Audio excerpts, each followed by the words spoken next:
I loved it. It took me 2 weeks. I didn't make any money. And then I figured out, like, I don't really know what clicked, but something clicked. And I was like, okay, this is what I want to do. Like sales, because you're always in a world where you're one connection away from changing your life.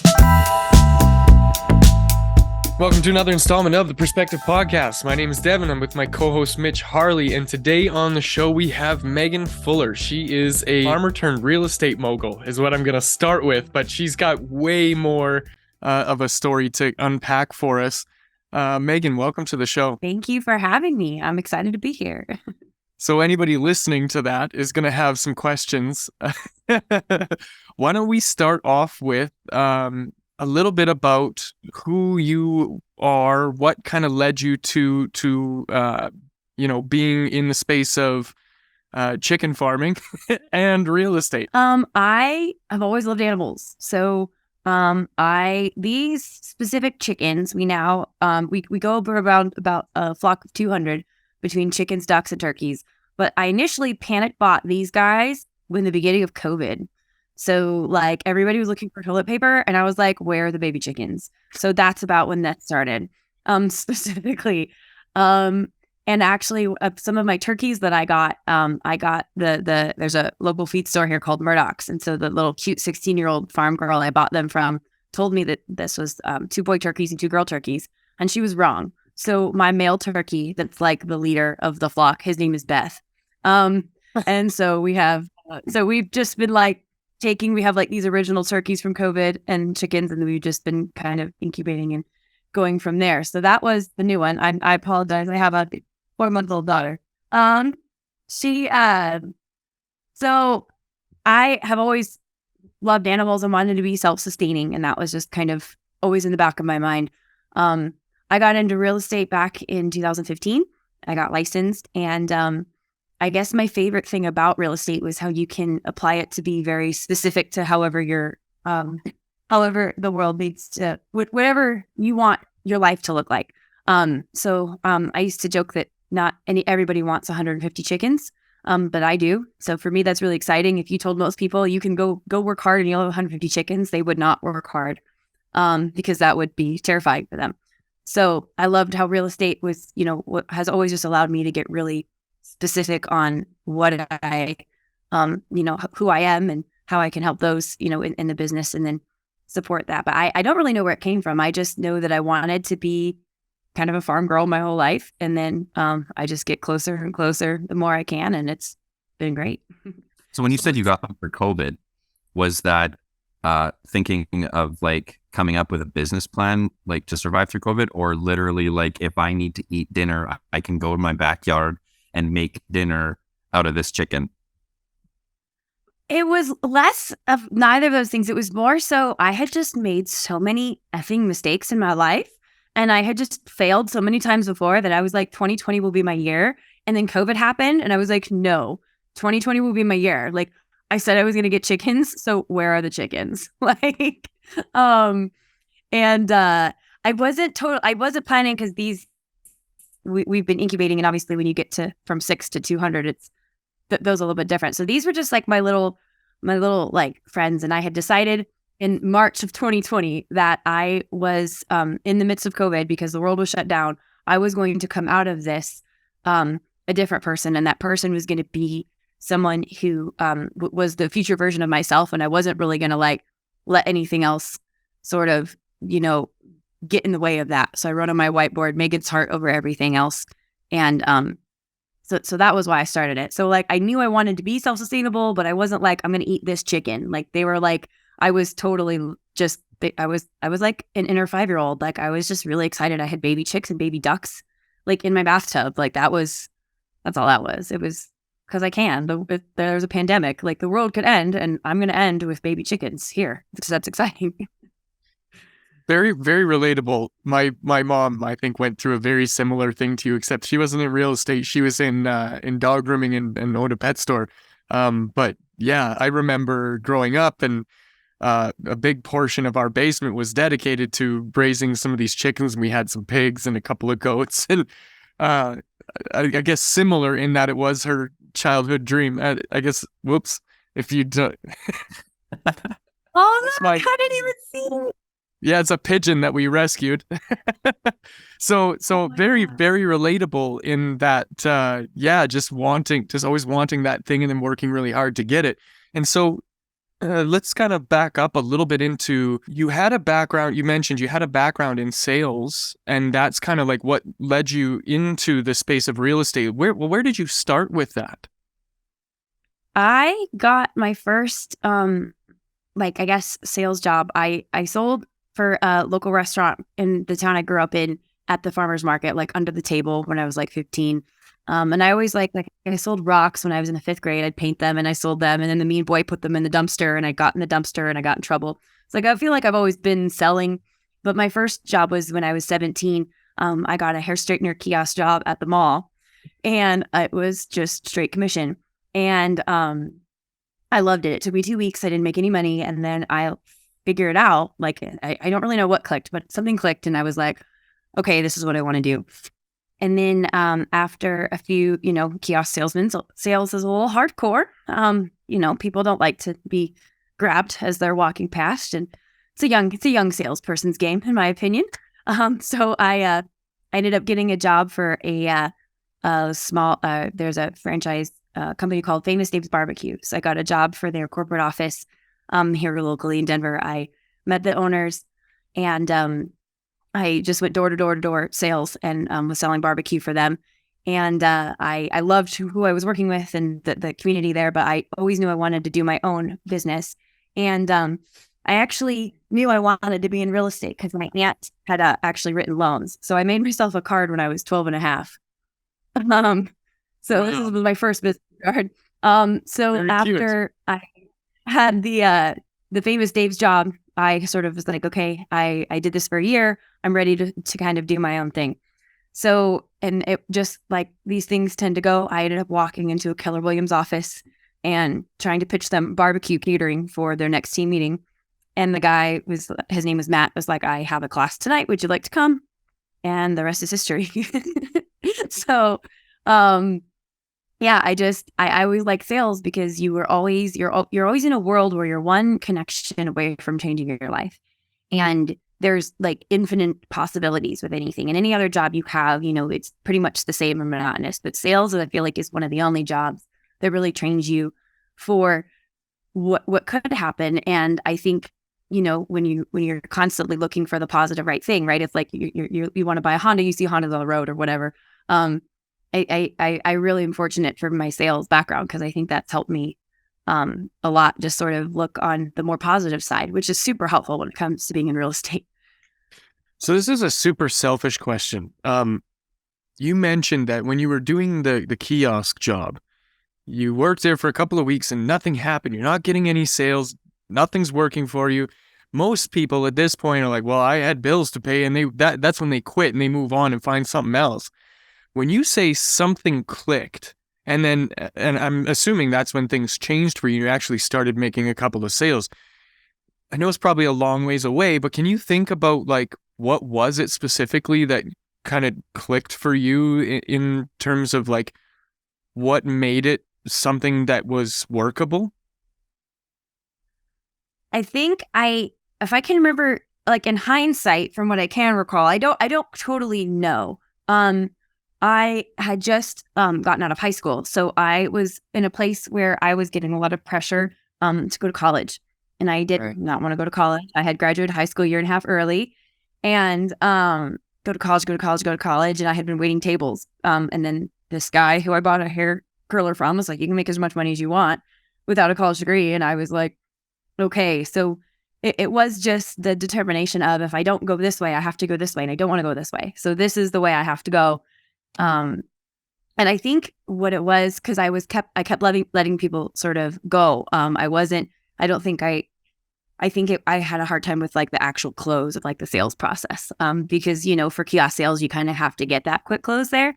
Unfortunately, fortunately for me, real estate, I believe, is not one of those quick sales things. So, I don't have to have those skills so much anymore because, I want you to want to use me or want to work for me, all the time. I don't need you to say, sort of yes right now. But that was, I think, what was hardest for me in the beginning. So in real estate, So like I went and got my real estate when I was younger as well. But something that I struggled with, and I think I already know how you overcame this, but in some sales, they give you kind of a base, so at least you can get your feet wet and you can get going. Real estate's a little different. Like you have to have a cushion in your bank, and it's not like you just go out, find a client, sell a house. You got to go through the hurdles of going through a brokerage, and they're just as claws out as you are against you. You're fighting against some of the people that you sit next to in the office, and you basically are forced to split sales with somebody that you don't even necessarily like so that you can get your feet wet in the market.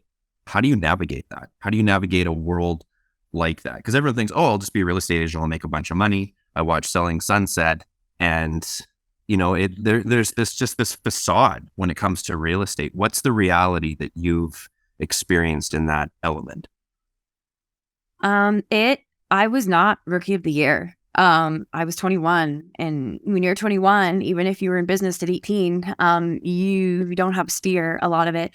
Um, I I was really frustrated with my brokerage. I was with a bigger brokerage, and that was actually part of what got me to start my own. And I own Motion Homes Group, which is just mine, which is the Secretary of State that I fill out. Like there's no franchise, there's no big brokerages because of how lonely and how closed out it did feel. For me, it was just the same thing. Like this is what I'm here to do, and if I have to, I'm going to do the hard thing to get the reward at the end. Like it just was worth it for me from the beginning. I made 30,000 cold calls in 6 months on an auto dialer. And that was how I filled my database. And I cried a lot. And it's not for everybody. And I always tell this story, and I don't like sharing it a lot because I feel like people think that that's necessary for real estate. And I don't think it is. I think if I had spent my time doing different things, I might have had a better result. But I think you need to be able to be willing to do the cold call. You know what I mean? Like you have to just having that, like, I'm going to show up and do the thing, is kind of what gets you through it. So yeah, I sort of just navigated it and always making sure that I was like honoring myself and what I wanted, because I was very clear. I mean, I was 12 and a half when I knew I wanted to be in real estate. So, if it didn't feel right, I left brokerages. We're 1099s. We can work for whatever broker we feel believes in us and encourages us and wants, good for us. So that I just continued to let it fuel me to want to open my own. I did end up finding a brokerage that I loved and fit in great with, that I had a mentor that I learned sort of how to do the business before I went out on my own. But it was tough. You kind of have to go through a few because there's a lot of competition. There's a lot of ego. There's a lot of, like you said, facade, and all these agents even the agents that do have like the BMW and this whole world that you see, like that's just what they're showing you. You know what I mean? Like real estate is really tough for all of us. And I wish that our industry wasn't so run by ego. And I wish that we did collaborate more, because at the end of the day, we are in the most abundant industry because real estate is everything. Real estate is where we live. Real estate is where we work. Like all of us are talking on real estate right now. And it's so we don't need to be clawing at each other, in my opinion. But yeah, I just overcame it because I knew I was going to get here. And now I'm so thankful because I have a group of agents that I truly believe in, and I hope and pray that they don't feel that way, and I'm creating a space in the market that isn't that way, specifically. So, my agents can make money and be happy and connect and grow. And because when agents are doing well and they're happy, we are the catalyst in our community. We're doing garage sales, we're raising money for charities, we're doing, food drives and coat drives, and we're sponsoring events, and we're sponsoring games, and we should all be coming together, not tearing each other down so much. It's funny. I love that inadvertently you kind of touched on this idea of, if you want to be the tallest flower in the field, there's two ways to get there. The first one is you can spend all your time chopping down the other flowers, and then you're the only flower left standing, and it's a pretty lonely life. On the other hand, you can just focus on growing yourself and reaching for the sky as much as you can. And when when all is said and done, you're much further ahead, and you still get to keep a community of people around you. And I love that that's kind of the moral of the story of all the stuff, like after everything you've gone through to kind of like chip away and work towards that thing, you still manage to get to the other side with some level of integrity, and staying, I guess, intact as a human being with what I can tell is uh, an abundance of love and compassion. And I think that probably echoes into the way that you serve the people that you help. Am I right there? I would hope so. I spent a lot of time. I went independent right in 2019 before COVID, and I spent the first beginning of COVID really focusing on what I wanted Motion Homes Group to feel like. So I do hope so. I know I can look every single one of my brokers in the eyes, and there is not a single human in the Denver metro area that is more excited for you to sell a house than me. Like there just isn't. I'm I I will put every single piece of my energy and effort into this brand because it's who I am, and it's because I believe I can teach you how to like have your own business. Um, and that's a legacy that will be lived on, past me. And actually, my mentor, who was the managing broker of Colorado Realty Pros, he passed away back in 2020, and that was his. He was just so good at just like just like breaking down the industry just into like bite-sized, just regular pieces, and just being like a regular person. And like and then he was someone who did truly believe in me. Like he would sit me down and be like, you did a good thing here. And so I spent a lot of time in COVID, thinking about how that made me feel and how I wanted to continue that legacy on.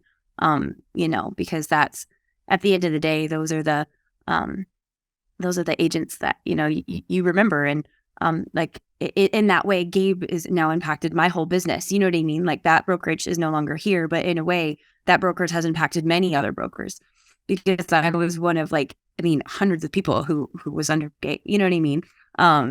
So it's cool. It's you kind of this all of what we do is a big deal. We all impact a lot of people, and we don't realize that. Right. So step into your power and serve the people around you, because you definitely like always have them. How do you stay, I guess, relevant? Because for a long time, let's just say the real estate world was, for lack of a better term, stagnant. It was done the same way. It was kind of an old boys club. You know who they were. And then there was a paradigm shift. Now, I don't know if that was through COVID or if it sparked a little bit before that, but now there's like this new generation of, we don't have to work for the Coke and Pepsis of real estate. We can be different. We can sell different. We can commission structure different. We can work together different. And that seems to now have blown up, where now everyone's going, well, what if we did this? And what if we did this? And now there's a million things going on, and there's real estate conventions, and different people are throwing out different ideas.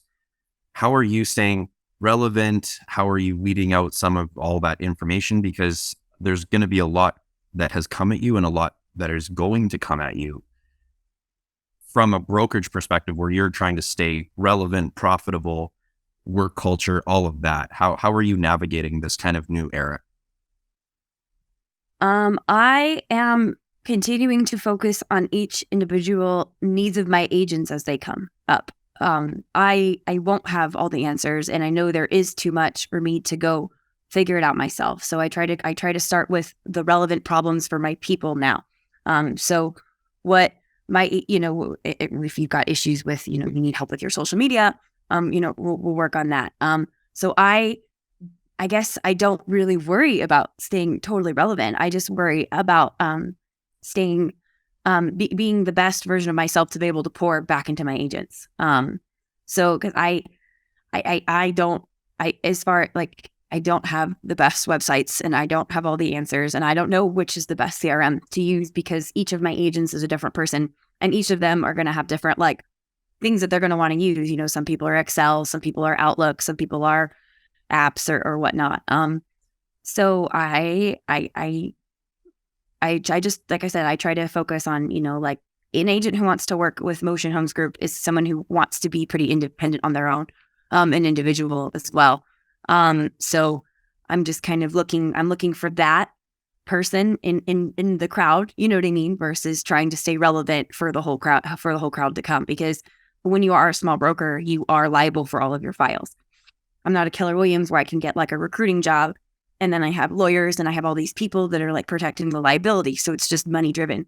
For me, there's also a liability. Like I have to hire agents that I know aren't being bad people and aren't, like so I don't worry so much on being relevant as I worry on finding the people that are supposed to be around me, and then pouring that into them.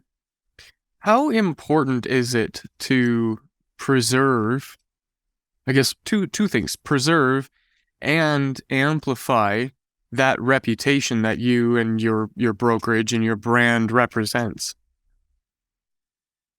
It is, it is important. And the reputation I have, I want it to be one, of course, I want consumers to know that we do well and we sell houses and we're great and all the right answer for sure. But more than that, I want agents to get a feeling when they see a Motion Homes Group deal that like it's truly just being able to have freedom through real estate, being able to go and live the life and have the dream that you want to have.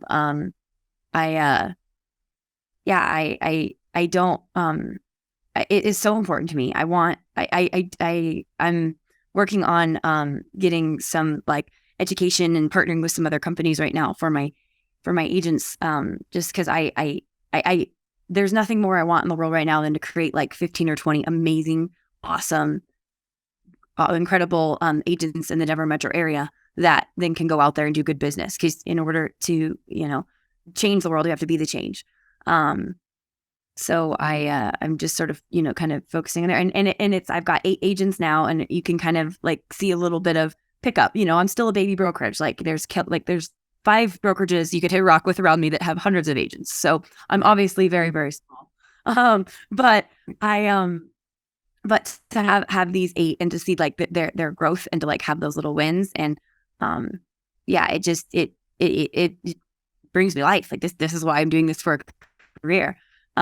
Just because helping other agents live this freedom, this free sort of career, which you have to do. And I don't think a lot of agents have figured out how to do it. I think a lot of times we're run by our agents, or our clients. Someone texts you and you text right away. And, so to help, agents with their boundaries and then how to, lead generate in ways that make sense for them, that don't feel icky. Because if you feel gross, you're not really going to attract people. Can we talk about that for a minute? Yes. Like, saw the spark there. Oh man. Okay. You're going to get a bit of a rant. So real estate agents, I don't hate real estate agents, but they're like the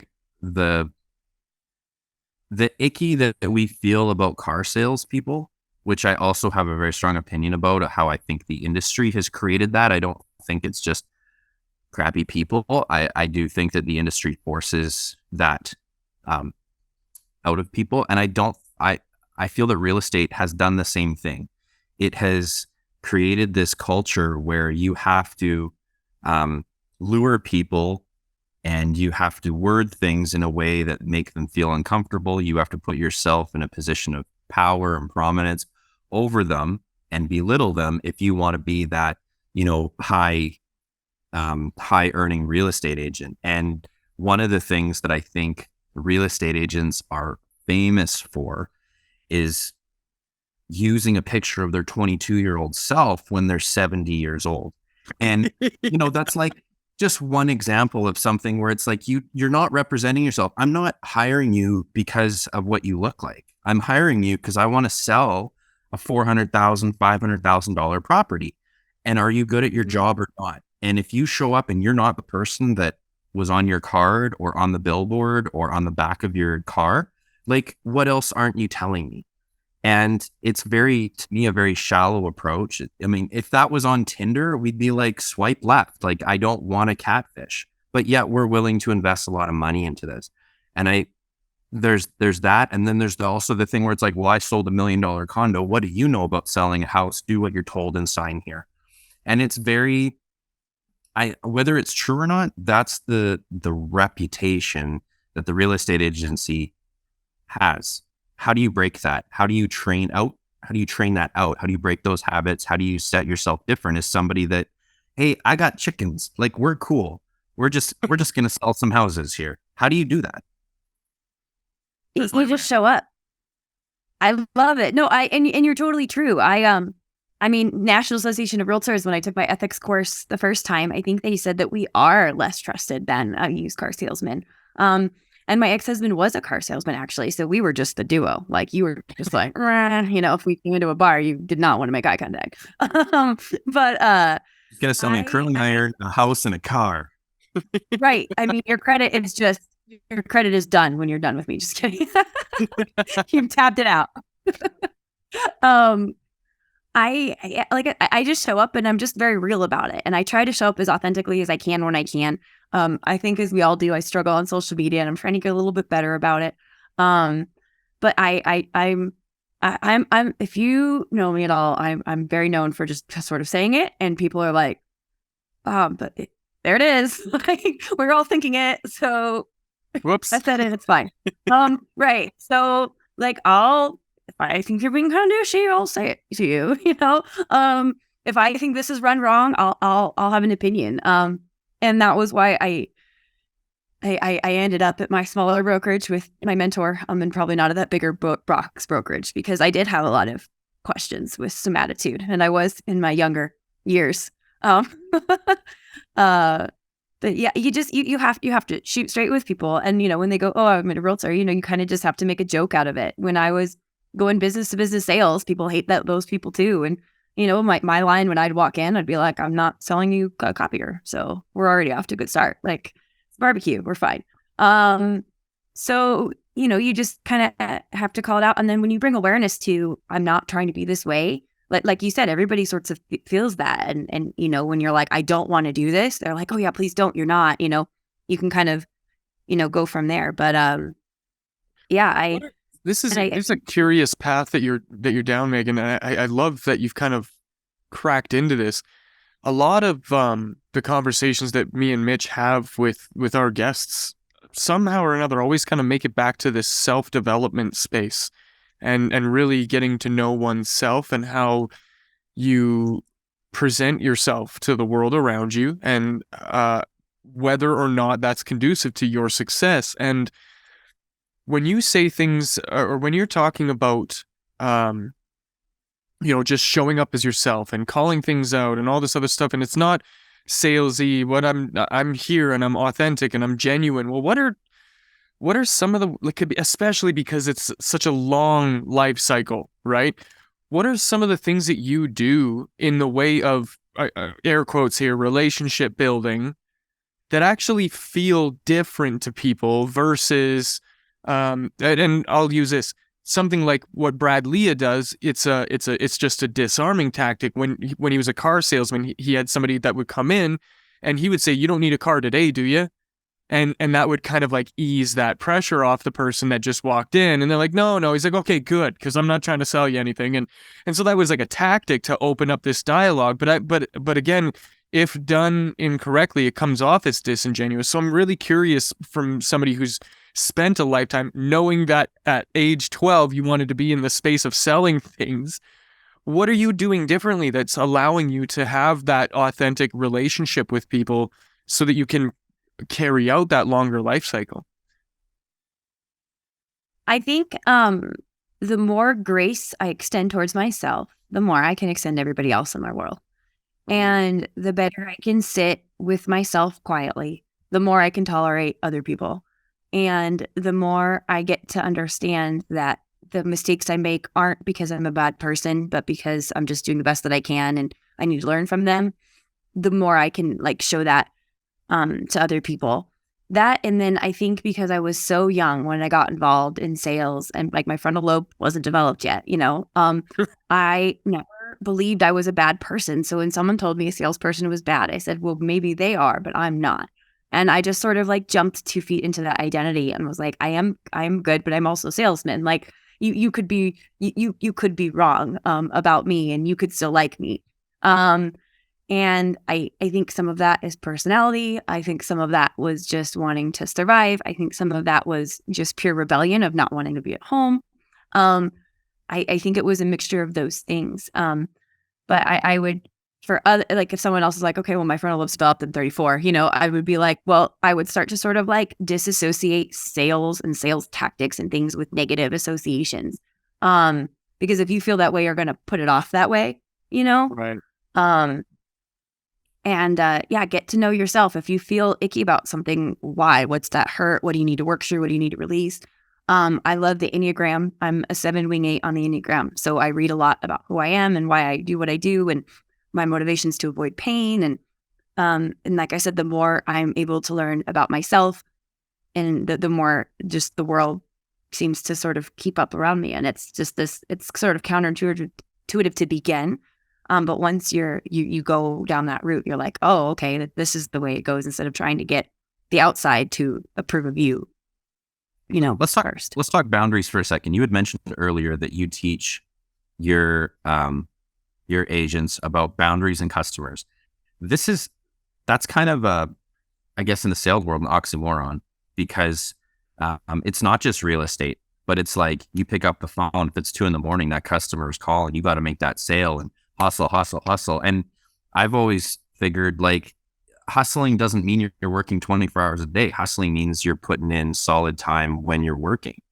And do you find that has maybe a negative impact at first on sales? Do you feel at first people are like respectful of it? They're just like testing boundaries. Like where did you find that where it's okay to have boundaries? It's okay not to answer your phone at 10 o'clock at night because someone was wondering about the shingles on a house they're potentially looking at buying. Like who cares?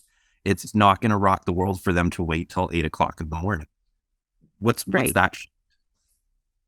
A lot of it was at my old brokerage. They talked a lot about boundaries. And then I found that it takes a few years for what you input to sort of output. Like I read 70 self-help books in 2020, and I'm just now starting to see the effects, like now, 3 years later. So they talked a lot about boundaries at Color Realty Pros versus the big box brokerage I was at. And the big box brokerage, and I think just corporate America in general, is very much work till you're dead, which why? I'm very much work till you're dead for you. You're already going to work till you're dead, right? Like life is work, especially when you're like on a farm. Like the way I see life, like you do need to work. You need to cook food. You need to get up and move around. You need to bathe yourself. You know what I mean? Like life is work. So, it was a little bit at a time, but just sort of realizing like, oh, I do have ultimate control of my time. And no is a complete sentence. And if I let you call me at 10 tonight, you're going to call me at 10 again and again and again and again.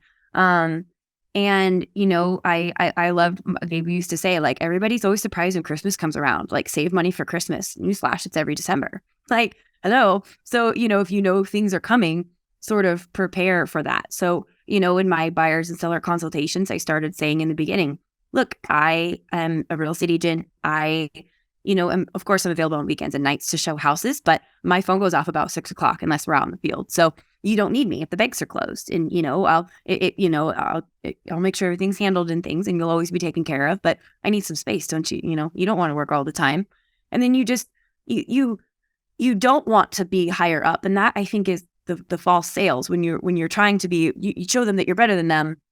You don't want your clients to come to you because they feel like you can solve their problem. You want them to come to you because they feel like you can help them solve their problem.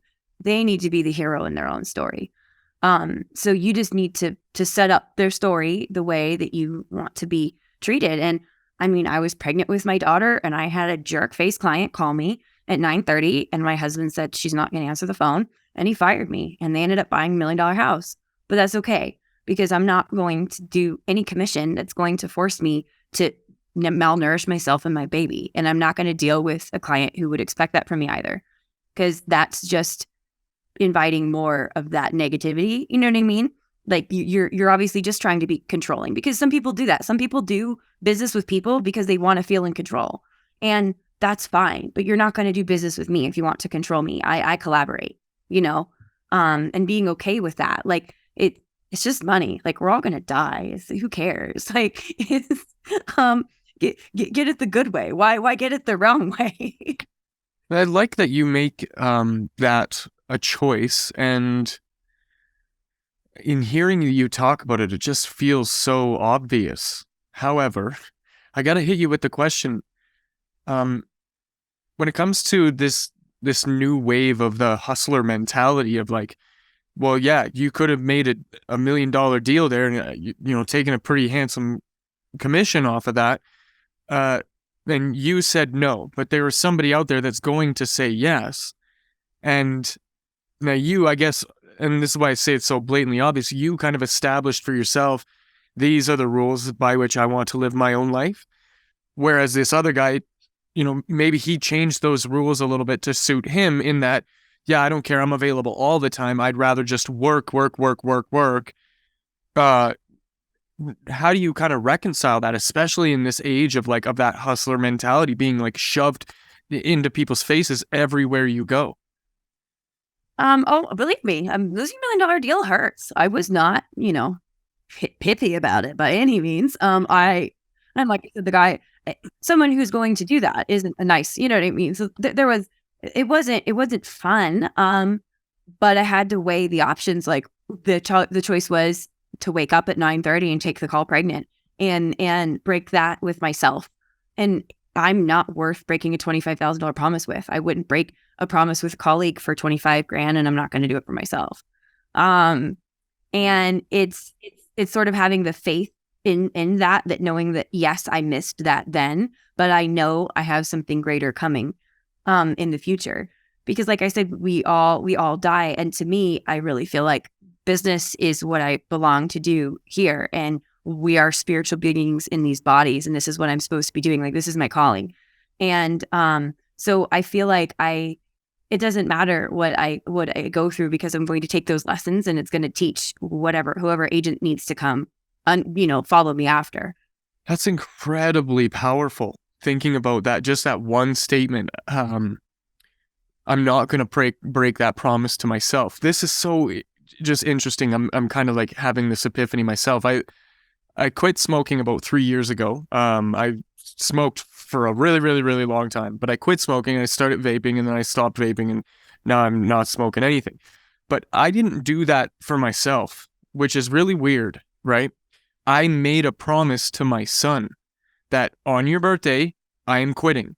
And the whole time before then, I'm stressing out, I'm freaking out, and then I get to that day, and here's the day is here, and he looks me in my eye with his little face and says, "So you quit today, right?" And I'm like holding the cigarette in my hand, like vibrating. Like, no, I made a promise to you. I got to put this down. And it was a very profound experience, at least for myself. But isn't that interesting that we're willing to make those promises to other people and be responsible and held to account on those promises? But when we make promises for ourselves, we're like, I'm not worth respecting enough to keep that promise with myself. You know what I'm trying to say? Like that is so interesting that you have the fortitude to be able to do that. Where did that come from for you? Is that something that you've always had, or did you have to like work through to develop that skill? Something we all have to develop. We've been told from the get-go, through how we've interpreted God, through religion, through church, through school, through everything, we have been told that we are not. In order to be good, we need to put ourselves last. And that's a lie. And I knew it was a lie because I put everybody first, and I still made money, and I did everything I wanted to do, and everybody thought I had a wonderful life, and I hated it. And I was drunk, and I smoked cigarettes, and I married a man that I did not like, and I burned my world to the ground. And I decided that I was not going to take anybody more seriously than I was going to take myself again. And nobody knows how to do this. And this is something that I have had to make my main focus, because I didn't want to lose myself again. And yeah, it is true. We're meant to do that. And I think with our children are extensions of us. So by holding a promise to our child, we are holding a promise to ourselves. And by holding a promise to our parents, we're holding a parent to ourselves, because we're in our family, for a reason. So the fact that you could hold that promise to your son means that you do have it within yourself. It's just like a muscle that you need to work a little bit at a time. And that's just saying no and having these boundaries. And you can only do that in the minute. You can't speculate about that big decision you'll make in a week from now or a month from now or a year from now. You have to be in the moment right now, and make those calls to like, what do I want? And in order to have that too, you have to have a very clear picture where you're going. And I think a lot of us get so busy in the tragedies and the shit of life that we don't know where we're going because we're just trying to stay afloat or just trying to survive. So finding the time to still figure out where we're going, because no matter what happens here, this is still our only one life. So, you're going to have lots of tragedies strung together, and then you're going to have what little bit you can control alongside those tragedies. So, yeah, just, I don't know if that totally answers the question, No, but, it's perfect. You had made the comment that you'd read a whole bunch of personal development books, and then you didn't notice the results until 3 years later. I did. Well, I guess. But why do you say that as a whole? Like, why do you say that? But also, how are you aware of that? Because a lot of people, they'll read, and I go off about this quite a bit, they'll read a Dale Carnegie book, or they'll read a good book, and then they'll put it down and be like, yeah, I'm pumped. And the next day do the exact same thing they've been doing for the past, 3-4 years that have led them into this crash that they're in at the moment. How do you work around that? How do you take the time to be aware of yourself? Because I think right now, self-awareness is probably one of the biggest lacking things in personal development around people. What's your take on that? Everything, everywhere that you are in your life right now is your fault. And that sucks. Yes. That blows. But that's it. Like, this is my fault. And why did I F up this much to get me here is where you got to look first. I had to be hungover and fat and lonely and broke. And then I was like, okay, now what? Like, you just kind of have to why did I do this? But I couldn't, like, you don't stay there, but I wasn't broke because of my ex or because of my husband or because of the market. I was broke because of Megan, because Megan didn't wake up and do what she needed to do. And I was fat because I didn't eat what I needed to eat. And I was lonely because I didn't put time into relationships that were fulfilling. And I kept putting time into relationships with people that were taking from me. And so, yes, it was very sad and very, very awful and a lot of drama and emotion and blah, blah, blah. But at the end of the day, the buck stops with you. And if your life sucks, it's probably your fault. And maybe your fault, but also your responsibility. And I had this conversation with my husband the other day, and he loves being married to a real estate coach because it's just so fun when I tell him done is better than perfect all the time. He never wants to throw anything at me. But we were talking about blame versus responsibility, because he was saying something about, like, I don't want to be blamed. We don't want to be blamed for this. And I was like, well, maybe we don't want blame. Maybe we want to be responsible. And responsibility feels like blame, but it's not. Responsibility is empowering, because responsibility is like, I maybe only control 1%, but with the 1% I can control, I will. And we have to remember too that influence and control are two different things, and they're both very powerful. And you can focus on getting control of a situation. You can focus on influence of a situation. And control means that you need to take from somebody, that somebody gives them a piece of you, whatever they've worked for. Influence means that they're just doing it because you've asked and because you've influenced that. So the more we can focus on influencing others instead of controlling them, I think the better everything is just going to be. One of the things that I learned very quickly and especially when you say it's whatever it is that's going on in your life, whether it's good or bad, it is entirely your fault. When you play that blame versus responsibility game, the blame part of it, when you are pointing at somebody else, I try to communicate this to my son all the time, and I'm gonna use a really, really simple example here. It's time to clean your room. Yeah, but my friends messed it up. It was when my friends were here that the mess happened, and so it's not my fault. Well, here's what you're doing is you're taking your power and you're putting it in your friends' hands, and you're letting them dictate how your life is going to be, or more specifically, how clean or dirty your bedroom is going to be. And this analogy as a story can be applied to any mess that's in your life, anywhere, at any point in time. The minute that you go, you know what? I was the one that chose to be with that person who was bad. I could have made a choice to leave that person and be by myself, but by myself was too scary. So that's me, right? I could have been at work on time, but I chose to sleep in past the snooze, and then I had to rush and get ready, and then I got stuck in traffic, and now I'm going to blame traffic because I don't want responsibility for it. It's somebody else's, but I'm also giving my power away. Now I have no control over it, or now I have no influence over it. And I love that that's a part of the equation that you have kind of applied to your life to achieve some level of success through the lessons that you've learned. And I think that's actually a perfect segue into what's next for Megan and the team and what you've built. Where are you going with all of this responsibility now? How many more chickens are on the roster? Yes. Hopefully a lot. Like I said, we do have 2 incubators peeping right now, so we'll probably have probably 40 chicks at this round. As far as right now for 2022, my goal is to have 30 agents at my team by the end of the year. I'm confident that I'll be able to hit that mark. And that, if I can really help 30 agents have a real estate career going into this, this market shift and, the next few years, at the end of the year, that's where my goal's at. I'm going to be in Northern Colorado, helping agents grow their business. I mean, I have agents in the central Denver as well as Colorado Springs as well.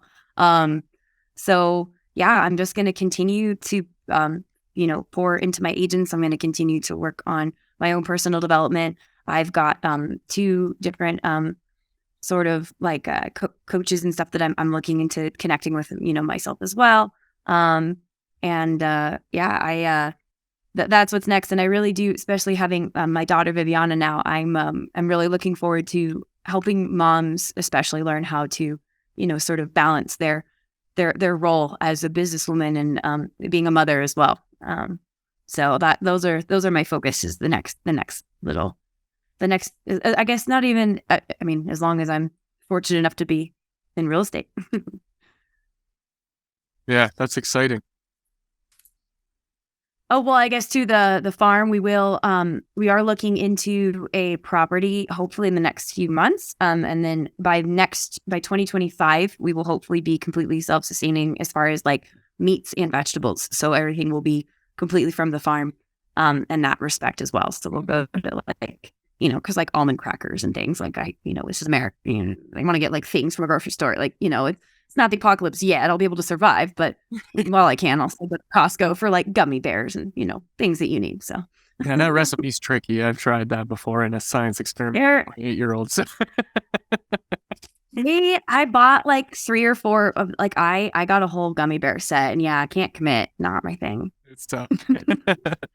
Well, that's really exciting. I think it's a perfect place to cap off the conversation here. If somebody wanted to get in touch with you, I'd love for an agent somewhere to hear this conversation and go, who I'd really like to go work with, collaborate with, would be Megan. How would somebody get in touch with you, Megan? You can find me on my website. It's motionhomesgroup.com. You can find me on Facebook. It's Megan Bello. I just changed my last name to my husband. So Bello is now my legal name. On Instagram, I'm Megan Bello 0102. And then you can always text me at 720-393-0673. And I would love to help you collaborate with your real estate business or farm questions or honestly anything. Please text me. We're all here trying to survive and work it out together. So connect with me. I'd love that. Awesome. We'll throw all that stuff in the show notes here. As always, I'm very grateful for the time that you've shared with us, and hope for the best for the future of your endeavors. And I just want to say thanks for being on the show with us, Megan. Thanks for having me. This is awesome.